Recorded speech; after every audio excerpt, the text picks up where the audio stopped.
जैसा कि विदित है कि इस बार बीएसपी के संस्थापक एवं जन्मदाता मान्यवर श्री कांशीराम जी की जयंती को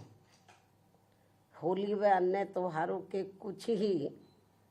घंटे बीत जाने के बाद दिनांक 15 मार्च को खासकर यूपी व दिल्ली सहित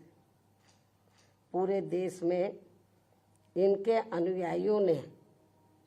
अपार संख्या में इकट्ठा होकर इसे विभिन्न स्तर पर मनाया है और अपने श्रद्धा सुमन अर्पित किए हैं, जिसके लिए पार्टी उनकी अति आभारी है। साथ ही होली सहित अन्य विभिन्न त्योहारों के बीच इस बार मान्यवर श्री कांशीराम जी की जयंती जिस अति उत्साह व जोश के साथ मनाकर उनके अनुयायियों ने अपनी पार्टी को हर स्तर पर मजबूत बनाने का तथा उनकी एकमात्र उत्तराधिकारी व पार्टी की राष्ट्रीय अध्यक्ष का अपने पूरे तन मन धन से साथ देने का जो संकल्प लिया है, तो उसने पार्टी को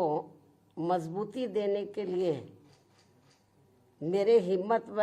हौसले को कई गुना और ज़्यादा बढ़ा दिया है, जिसे मैं अभी तक की तरह आगे भी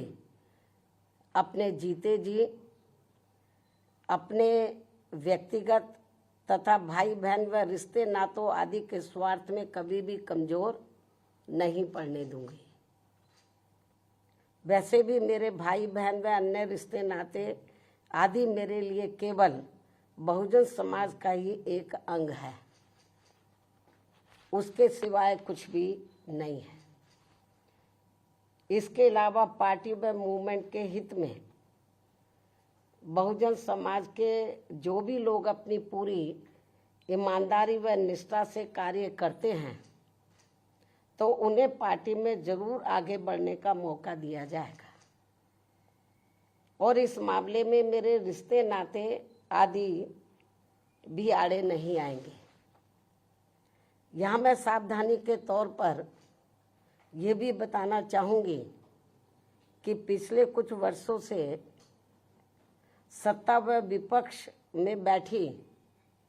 सभी जातिवादी सांप्रदायिक व पूंजीवादी पार्टियां बीएसपी के विरुद्ध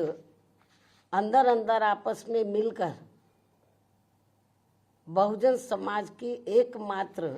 हितैषी पार्टी बीएसपी को किस्म किस्म के हथकंडों के जरिए इसे कमज़ोर करने की पूरी कोशिश में लगी है, क्योंकि यहाँ जातिवादी पार्टियों को खासकर सन 2007 में यूपी में बीएसपी का अकेले ही पूर्ण बहुमत के आधार पर सत्ता में आना अभी तक भी उनके गले के नीचे से कतई भी नहीं उतर पा रहा है और तभी से यहाँ सभी जातिवादी व खासकर दलित विरोधी पार्टियां किस्म किस्म के हथकंडे इस्तेमाल करके बीएसपी को कमज़ोर व ख़त्म करने में लगी है। इसी प्रकार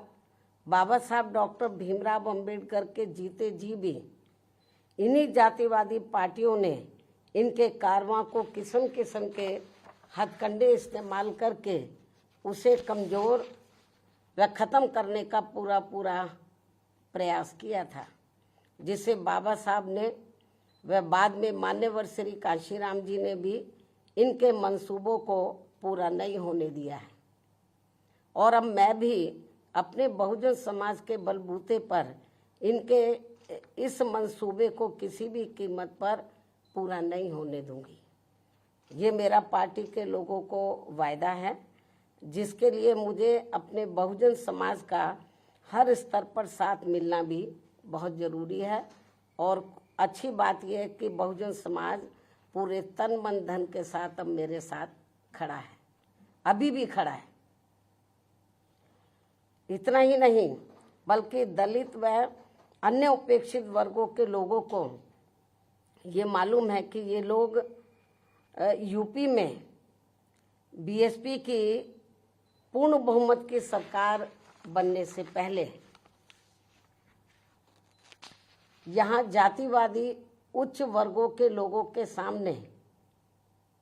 यानी कि जो बहुजन समाज के लोग हैं, खास तौर से दलित वर्ग के लोग, यहाँ जातिवादी उच्च वर्गों के लोगों के सामने ना तो चारपाई पर बैठ सकते थे और ना ही उनके बराबर की कुर्सी पर भी बैठने की हिम्मत जुटा सकते थे। लेकिन सन 2007 में बीएसपी की अकेले पूर्ण बहुमत की सरकार बनने के बाद से ये सब अब काफी कुछ बदल गया है। अब ये लोग उनके बराबर में चारपाई व कुर्सी आदि पर भी पूरे सम्मान के साथ बैठ सकते हैं। ये जो बहुजन समाज के लोग हैं, यही है वास्तव में यहाँ सही सामाजिक परिवर्तन। यही है वास्तव में यहाँ सही सामाजिक परिवर्तन, जिसे मेरे नेतृत्व में बनी बीएसपी की सरकार ने लाया है। लोग सामाजिक परिवर्तन की बहुत बात करते हैं, लेकिन उसको धरातल पे कभी उतारते नहीं हैं। लेकिन मेरे नेतृत्व में सन 2007 में जब अकेले पूर्ण बहुमत की सरकार बनी तो इसे मैंने धरातल पे उतारा है, जिससे यहाँ यूपी में हमारे संतों, गुरुओं व महापुरुषों का काफी हद तक सपना साकार हुआ है, जिसकी वास्तव में पूरी देन मान्यवर श्री कांशीराम जी की है।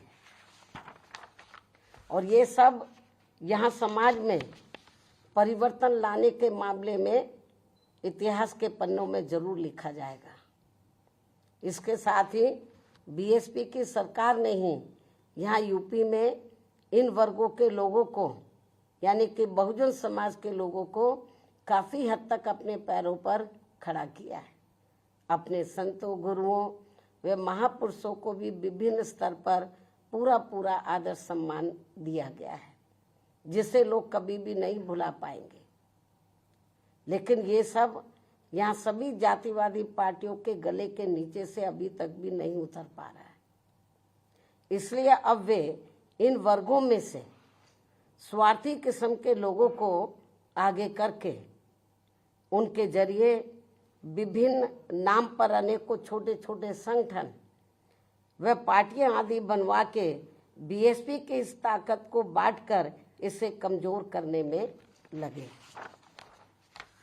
जिनसे बहुजन समाज के लोग जरूर सचेत रहे। यही समय की मांग है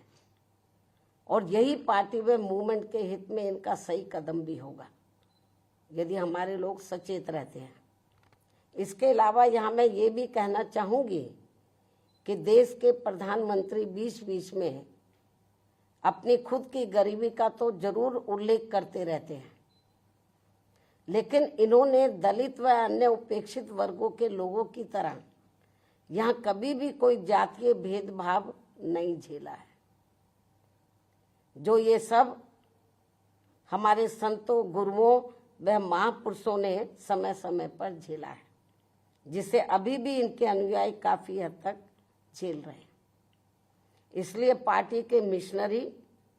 व परिपक्व लोगों से आज मेरी ये भी पुरजोर अपील है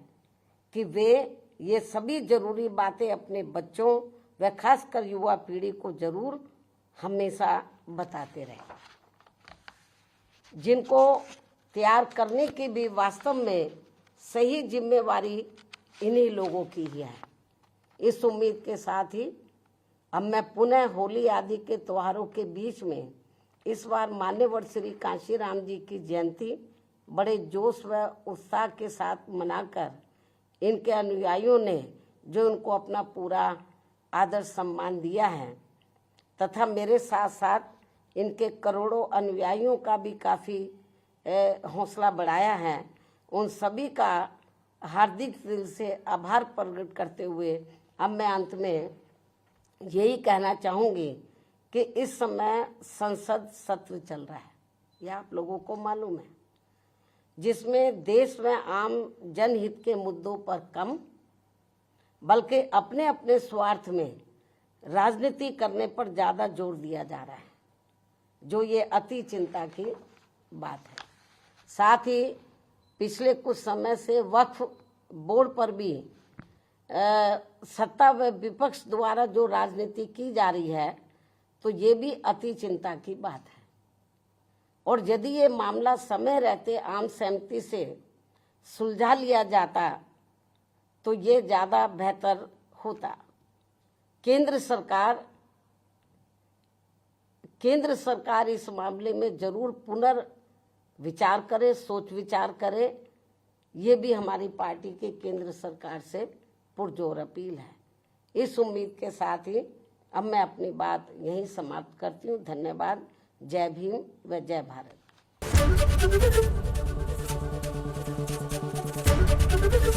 एबीपी गंगा, खबर आपकी, जुबान आपकी।